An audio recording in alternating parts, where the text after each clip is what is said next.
آپ بہت ہفتوں سے اس تگ و دو میں تھے اور مجھے لگتا تھا کہ جیسے جیسے فروری ختم ہوا ہے آپ کی تحریک مشکل ہو گئی، آپ شاید فائل کرنا آپ کو دشوار ہوگا، لیکن ہو گئی آج 8 مارچ کو۔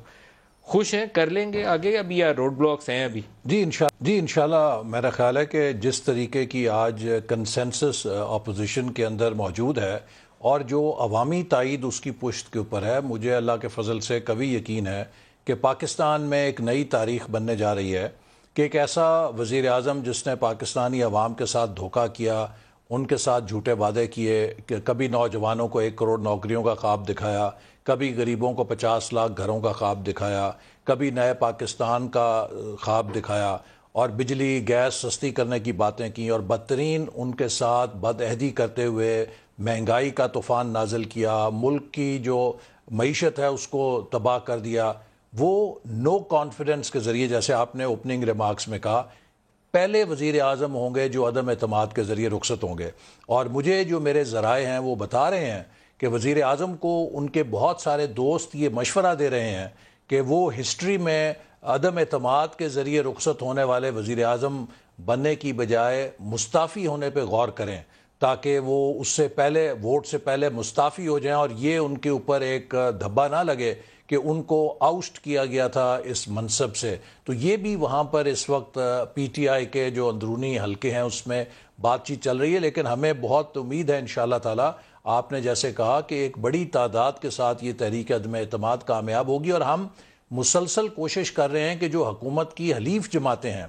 ان کو بھی آمادہ کر سکیں، انہیں پرسویٹ کر سکیں کہ وہ عوام اور ریاست کا ساتھ دیں، وہ پاکستان کو بچانے کے لیے اس تحریک عدم اعتماد کا ساتھ پی دیں۔ ٹی آئی کی جانب سے تو کچھ اس طرح کی بھی اشارے کنائے آئے کہ شاید آپ غیر ملکی طاقتوں کی ایما کے اوپر وزیر اعظم کو رجیم چینج کی ایک بگر پکچر ہوتی ہے نا، امریکہ کرتا ہے رجیم چینج، تو آپ اس کا حصہ بن گئے۔ دیکھیے ندیم صاحب، آج یہ بڑی دلچسپ بات ہے۔ اگر ایک ملک کا وزیر اعظم یہ کہے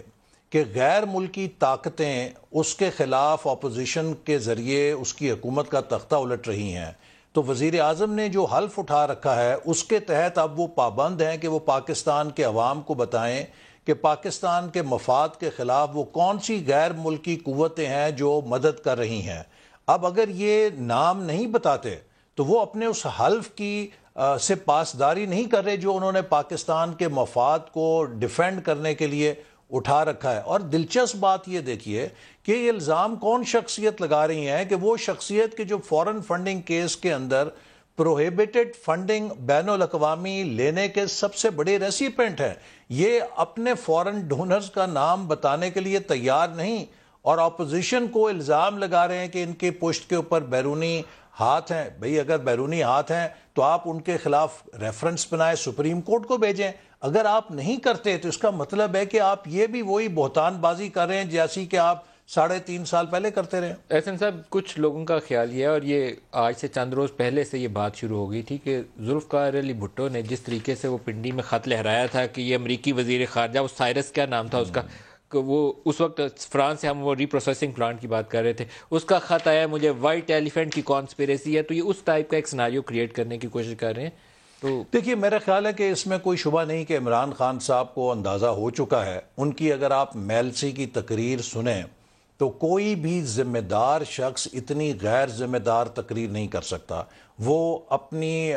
شکست جو نظر آ رہی ہے اس سے سرخرو ہونے کے لیے پاکستان کے مفادات سے کھیل رہے ہیں۔ ندیم صاحب، کسے نہیں پتا کہ پاکستان فیٹف کی گرے لسٹ کے اوپر ایک بہت سخت مانیٹرنگ اور سکروٹنی سے کے عمل سے گزر رہا ہے؟ کسے نہیں پتا کہ یورپ اس سال جی ایس پی پلس کو